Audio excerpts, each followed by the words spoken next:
This is Your Own Best Company, a podcast and community for creative people who value and enjoy working alone.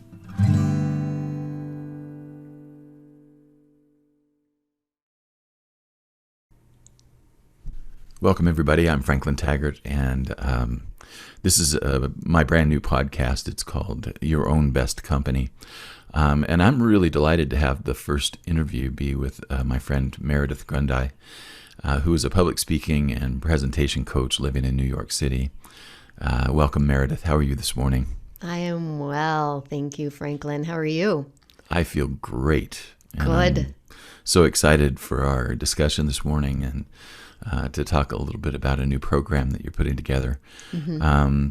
Public speaking is such an interesting topic, and it's all over the place these days. I read a little bit this weekend about it, and 4 in 10 adults say that they have some level of terror around public speaking.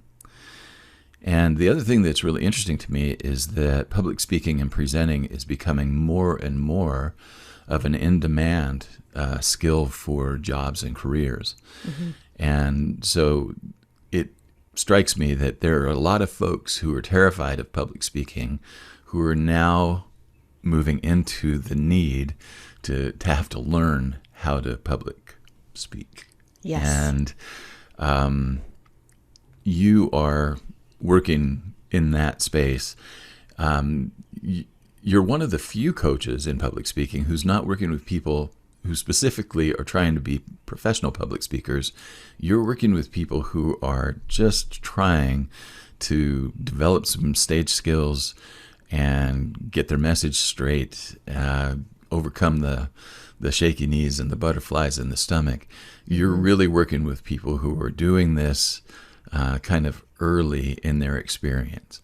Mm-hmm. Talk to me a little bit about what are some of the most common problems or situations that you see in folks that are just learning how to do this. Yeah, thank you for that question. I feel that one of the main issues is belief system and negative self-talk, and this idea that that culturally we're taught at a very early age, whether that be as children, we were taught to be seen but not heard, and so our voices struggle there, or somewhere in our journey, we were taught, maybe because it's a repetitive story that we hear, that you're supposed to be afraid of being on stage. You're supposed to be afraid to use your voice.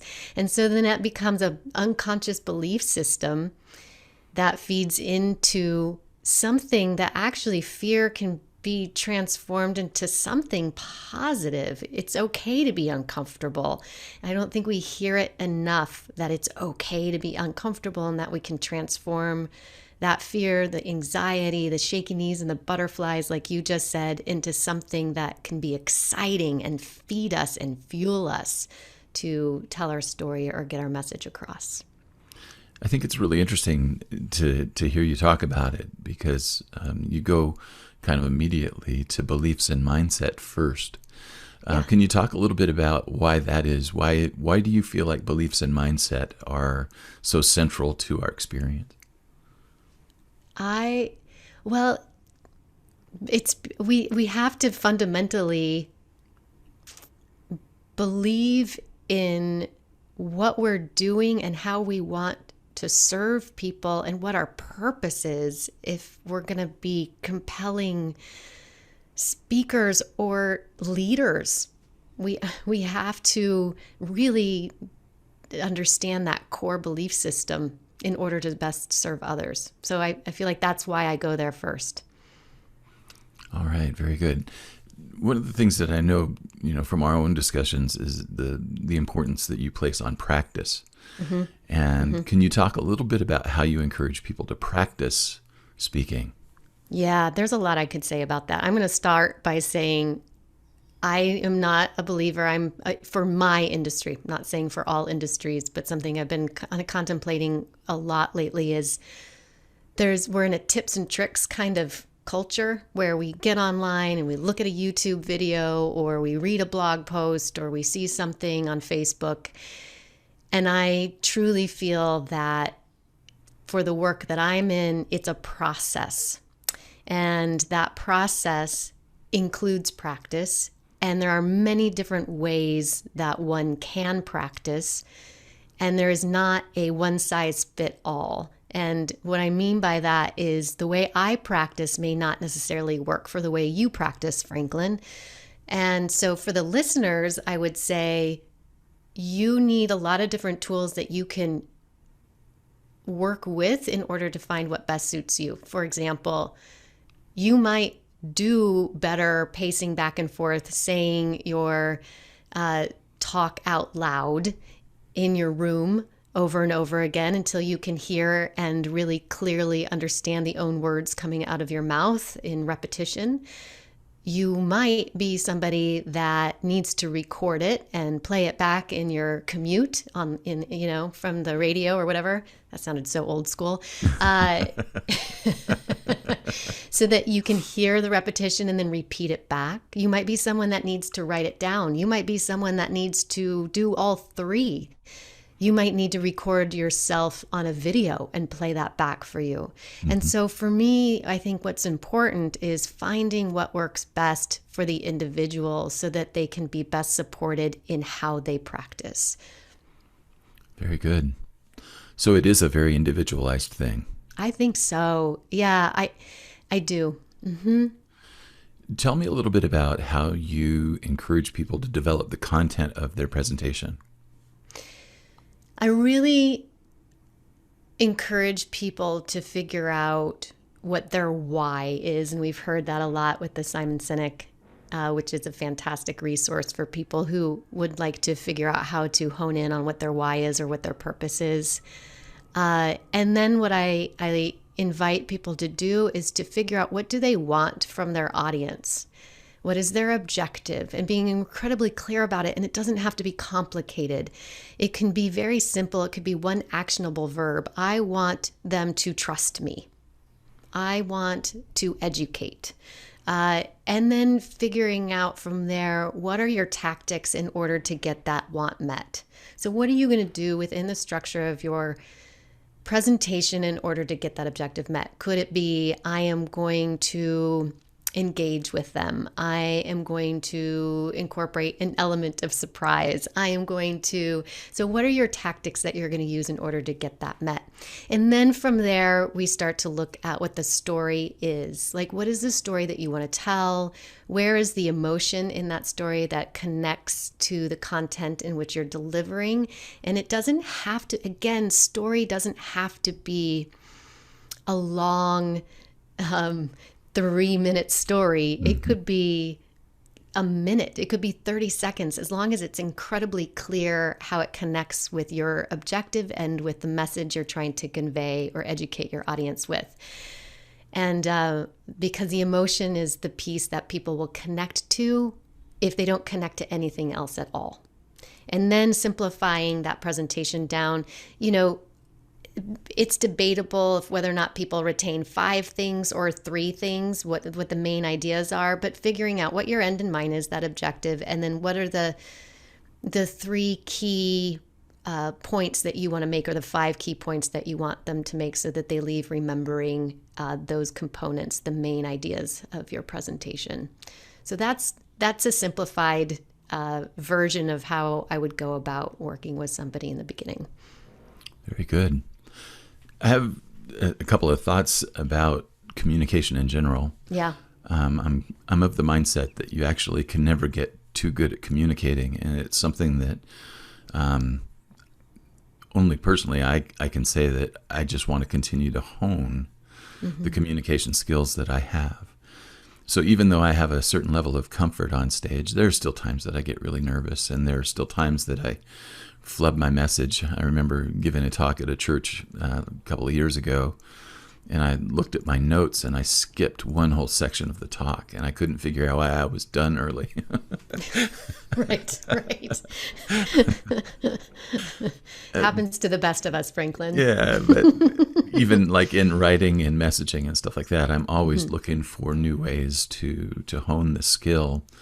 And I'd like to, you have a lot of experience on stage, both as a performer, as a presenter, as a speaker, and now as a trainer. It's like you've got a ton of experience.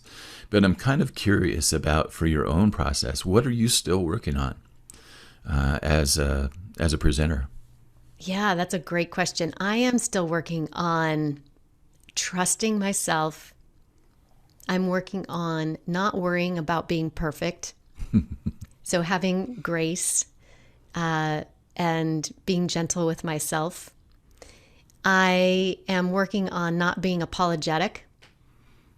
And I am also working on how to lift up the other voices in the room. Validation, I feel, is huge.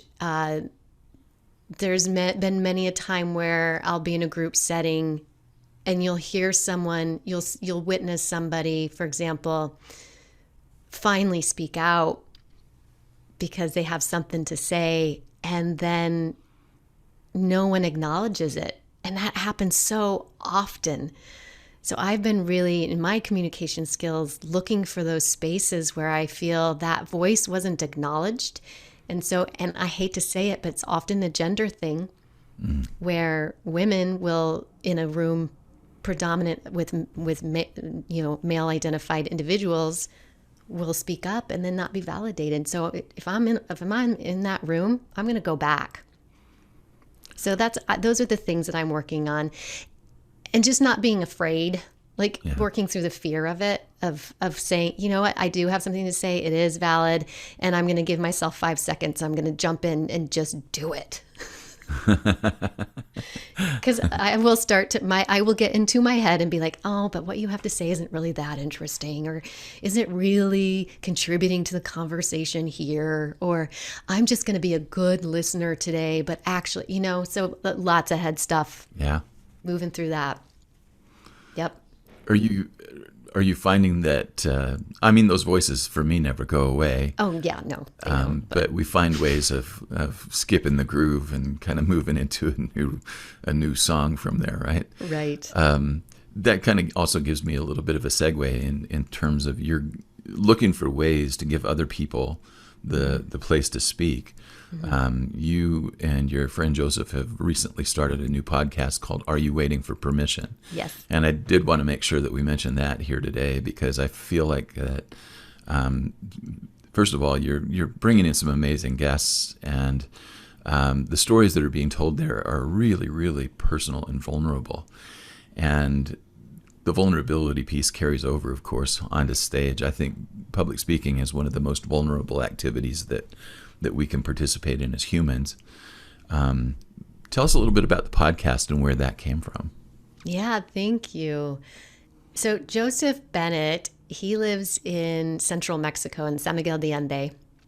And I was visiting in 2016 and went to a micro theater performance, which is where I met him. And then he invited me to come and coach his improv group. He had an improv group of expats in central Mexico. And so I coached, over time, 3 or 4 workshops for them. And we became friends. And he's also a life coach and an artist and just a really amazing, loving human being. And he reached out to me, I want to say only 3 months ago. It wasn't that long ago. And he said, I woke up and I thought, I want to do a podcast. I want to do it with Meridith Grundei. And so he called me and he said, let's do a podcast. And I said, yes, and let's do a podcast. And so we jumped into Seth Godin's podcasting class together and learned a few tools for how to podcast. And we already both had this set up, which was fantastic. So there wasn't a lot of a learning curve there. And then we launched it. And it's Are You Waiting for Permission? And we talk with artists and creatives about when they have taken that leap of faith to give themselves permission to follow their dreams. And we've also had conversations with people who are still waiting to give themselves permission to follow their dreams. And it has been incredibly heart-opening. And I feel Joseph and I have a wonderful rapport with the two. If what I don't bring in, he brings in. We're a great complement to each other. And I think we just dropped episode 8 and we're about to release episode 9 with his partner, Eli Hans. So I'm excited about that because his partner is also a beautiful human and creative and has had quite the journey. And I've also just loved the people we've met. It's been wonderful. So thanks for bringing that up. I appreciate it. You've had some really amazing guests on that show, and it just keeps getting better and better. So I'm a big fan already, and I'm going to encourage everybody to subscribe to that podcast as well. Thank you. What we're really here for today, though, is to talk about a brand new program that you're unrolling next week. Mm-hmm. Right now, it's late May of 2021. And you are putting together a program called Confidently Speaking. Mm-hmm. And when you first told me about it, I thought, wow, this is interesting. This is kind of a different take on public speaking coaching or presentation coaching, in that it's an ongoing membership community rather than a course or a short-term coaching program or any kind of a structured like box package. You're really building a community of people who want to develop their public speaking skills together. Mm-hmm. Can you talk a little bit about where the idea came from for this? Yeah, the idea came from this idea of, it came from the tips and tricks piece where it was like, I really want people to feel like they have a space where they can experience what process is and what that's about. And really, I am such a collaborator, and I find so much value and strength in community, and being able to use your voices in these safe and brave spaces together. Got that idea in itself was very exciting for me. And so I was like, well, what the heck, I'm going to just try it. I am going to put out a program called Confidently Speaking, and it's going to be an online community. And I'm going to encourage people to talk with each other, give peer-to-peer support and accountability. And I will be there once a week to offer a focused course. And it will be recorded, so if people can't make it, they can watch the recording, but it will not only give them new tools to use and a place to practice, but it will also give them a space to use their voice and to really see the growth over time.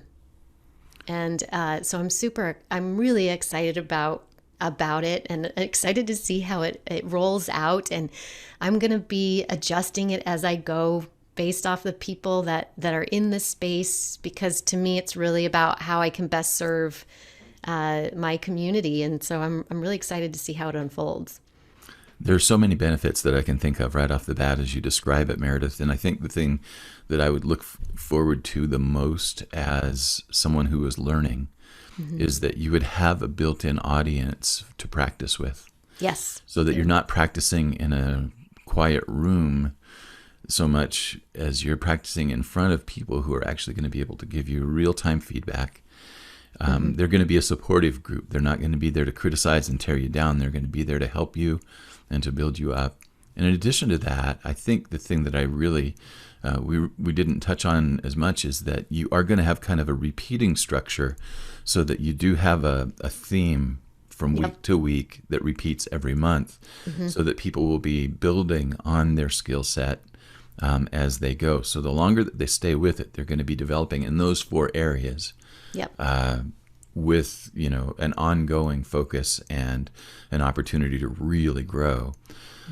So I really feel like that it's a brilliant idea. And as coaching programs go, it's actually really inexpensive. It is very, it is. I wanted to make it affordable for people. I wanted to try something that was a little bit more inclusive for folks who may not have the budget to hire a one-on-one coach, but are going to get the same value. Now, that's not to say that if you're thinking about one-on-one coaching with Meridith, that you should not do that, because Truth. It's actually a really good thing. It is a good thing. Yes, it's different, and it's yes. And additionally, I know that Meridith has worked with a bunch of really top-level corporations and organizations as a trainer, and we'll spend a little time later talking about that. But Confidently Speaking is starting June 2nd. So yes, it's yes. It's actually the online community itself launches June 1st, which means that you enter into the community and you'll be immediately met with a prompt that asks you a question so that you can start to interact with other people in the community as well. And then the first class will be on June 2nd. That focus will be on how to manage anxiety and nerves. And you brought this up, Franklin, and just so the listeners understand. So to me, it's about repetition and practice within that repetition. And so every first Wednesday of the month will be focused on anxiety and nerves. And then we move into another topic, which would be content and story creation, and then stage presence and online presence. And then I also leave space in one of those weeks for a Q&A. So if there are needs that are not being met, that people have the opportunity to ask the questions that they need to ask so that I can be as supportive as possible within that community. Very good. So, folks, you're probably wondering right now how to find this club online. And the place to go is confidentlyspeaking.club. The other thing that I would encourage you to do is find Meridith on Clubhouse and follow her. I see that she's involved in several things every week, including things like applied improv, right there on Clubhouse, where you go through and work on improv techniques right there. And things like that. But confidentlyspeaking.club is where you're going to find this particular program. And I'd really encourage you to go there as soon as you can, find out more and enroll quickly. Get in on the ground floor, as they say. Yes. Talk a little bit about how would you like to see Confidently Speaking, thinking in terms of a before and an after of the participants who are in that group. What would you like to see them go from and to? I would like to see them go from, I hope this doesn't sound, from good to great. It's true. I do want that. There's a book called Good to Great, isn't there? Yes. What I would like is for them to feel empowered that they can continue their practice even without me. So whether that be that they put together a practice group outside of Confidently Speaking, or they put together a mastermind, or I am able to also refer them to people that might be more catered to. Like, for example, if I have people in my group that build their confidence to a place where they're like, I want to do a TED Talk, that I can help guide them in that direction towards those people that will help them get that TED Talk, right?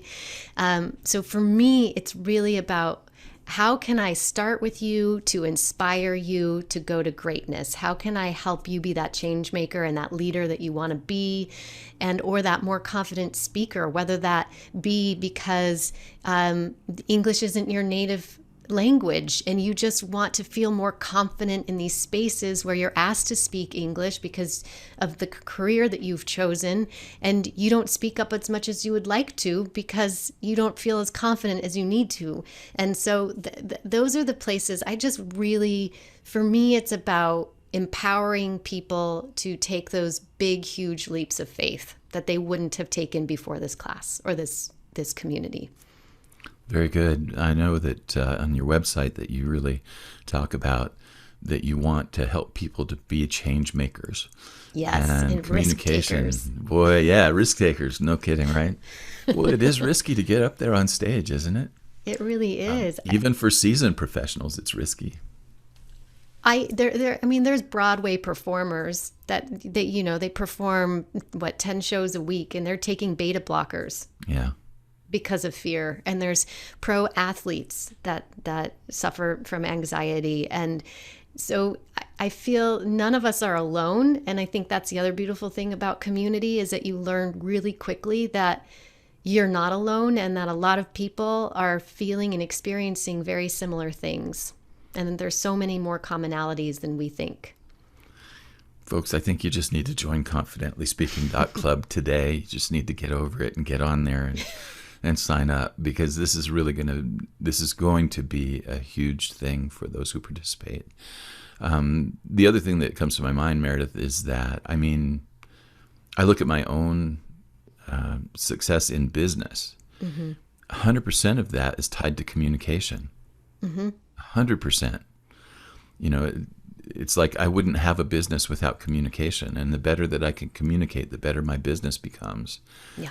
So can you talk a little bit about, like you work with organizations and like sales departments, and you do training on things like applied improv and helping people to think on their feet as they're presenting. Talk a little bit about what difference can upping your communication game play in like marketing and sales?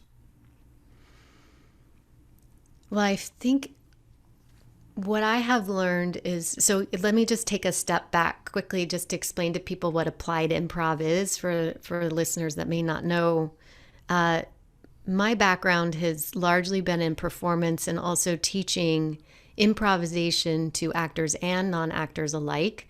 And for the last 15 plus years, using improvisation, we call it applied improv because it's being applied to whatever industry you're in, whether that be sales or whether you be in IT or manufacturing or real estate. But how do you apply those skills to your real world situations? And so what is beautiful about applied improvisation is that we are all on equal playing ground. We use this tool called Yes and, so that all voices can be included in the room, and the exercises or activities or games, however you want to frame that, are presented.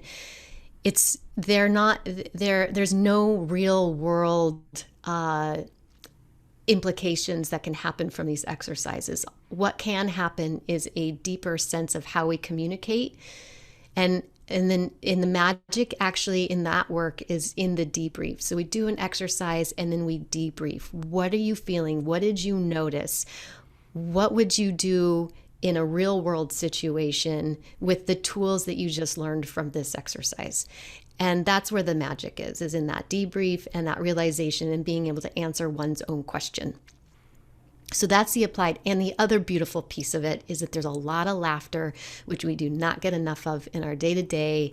And it's incredibly healthy for us. It helps with burnout. It helps it helps manage anxiety. So that is the component that's really exciting for me in that work, is the laughter piece of it as well.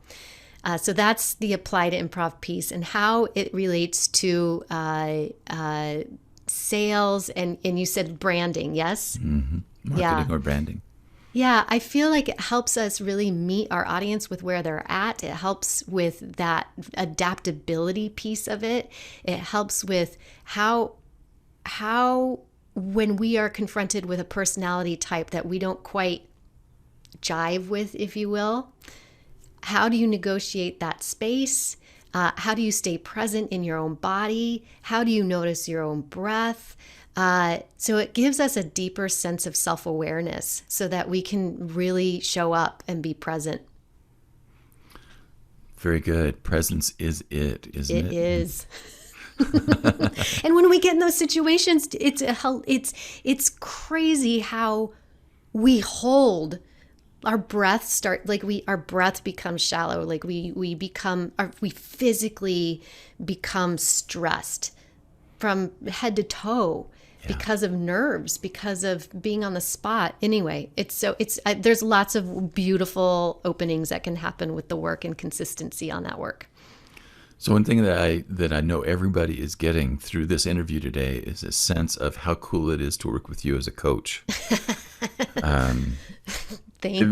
I think everybody's going to come away from this going, wow, I really would like to work with her. Well, I'm fun. I am fun. I can be serious, but I'm... I've seen you be serious a couple of times. You have. I can be very serious and brooding. Just kidding. You play to the crowd. It's a totally good thing. Play to the crowd. But working with Meridith, I know that it would be a positive experience. And so the other thing that we need to mention, besides confidentlyspeaking.club being the place to sign up for that program, is grundeicoaching.com. Yeah. Let's spell it for everybody. And I'll put it on the screen here, and I'll put it in the description everywhere that it shows up. Thank Let's you. spell it out loud.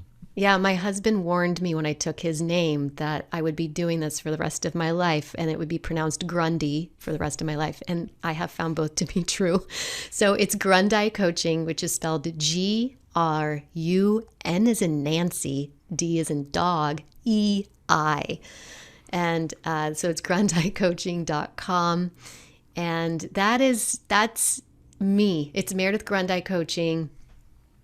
I give one-on-one individual coaching, and I also do team coaching, focusing on leadership in their teams to help develop a strong voice around the messaging and values of the brand of that organization. If you go to the website, you'll notice that there's a bunch of really popular logos along the bottom of it that say the companies that she's worked with. Yeah, but you have to go to the website to see them because we're not going to tell you. We're not going to say them out loud. We're creating what's called tension. Well, it's a curiosity gap. And a curiosity. Yeah. Well, I'm excited for Meridith's program. I think that it's going to be an amazing service to a lot of people. Again, confidentlyspeaking.club is the place to find her. And do look her up on Clubhouse and join the rooms that she is a part of leading and moderating. And just stay in touch with her because she's somebody that you need to know. The other thing that I'd like to just talk about, Meridith, is a little bit more about this podcast is really directed to people who have one-person businesses. Right. And that is what you have. Can you talk a little bit about what it's like for you being the only person in your business? Well, I can say I spend a lot of time in my own head, which can be a disservice to me. I am also, I by nature am a collaborator. I love working with other people. And so I have sought out, I gifted myself several months ago. I said, Meridith, you need to start reaching out to community and being around people who, not only will inspire you, but also lift you up and help move you forward. And so that is what I have been doing. So I have found a couple of groups like Franklin. The two of us are in a creative mastermind group, which is fantastic. I have a book club where we read like Think and Grow Rich and Seth Godin and several other authors that help us think differently and move forward with each other. So I feel like as an entrepreneur, as a solopreneur, I reach out to others to help guide me on my journey, and have found that incredibly helpful, because it is helpful when you're a solopreneur to have those people that really believe in you. Isn't it though? Mm-hmm. Yeah. Mm-hmm.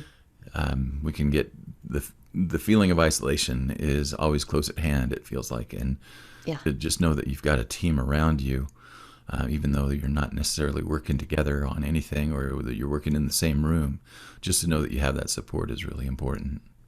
Yeah, it is. And it's funny, Clubhouse, which you've mentioned earlier, and a lot more people are becoming aware of it as time moves on and it unveils itself.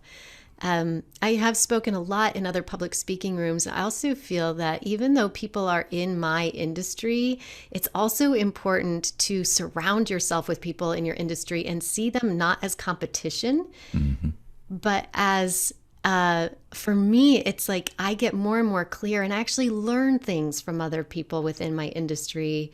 And it only helps me. And then there's an opportunity for collaboration because I am noticing that our zone, I have a uniqueness that other public speaking coaches don't have, and they have a uniqueness that I don't have. And how can we all work together to lift each other up too? So that's the other piece I wanted to throw in there too, because I think competition is healthy and it doesn't necessarily have to be seen as competition either. Yeah, that's exactly right. Yeah. That's a really great point. And one of the things that a few years ago that I went through was that when I started to find myself worrying about competition, I started to intentionally look at, are there ways that I could actually collaborate with that person that I see as a competitor? Yeah. Are there things that I can learn from that person? Or are there things that I can share with that person? And then all of a sudden it became a whole different animal, a whole different experience, right? It does, and it only benefits your clients too. So for example, in Confidently Speaking, if I can't, because it's an ongoing community, if I can't be there one week, I know some powerhouse people that can come into that community and teach, and my community is going to learn something new or a different perspective on something I've already talked about that I wasn't able to give. So That's awesome. It's a win-win for everybody. It is. It's awesome. It is. Yeah. It's amazing.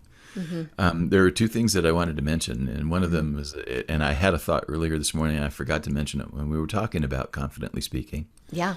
The thing that I would compare it to is I know a lot of writers who are in writers' organizations or writers' clubs, right?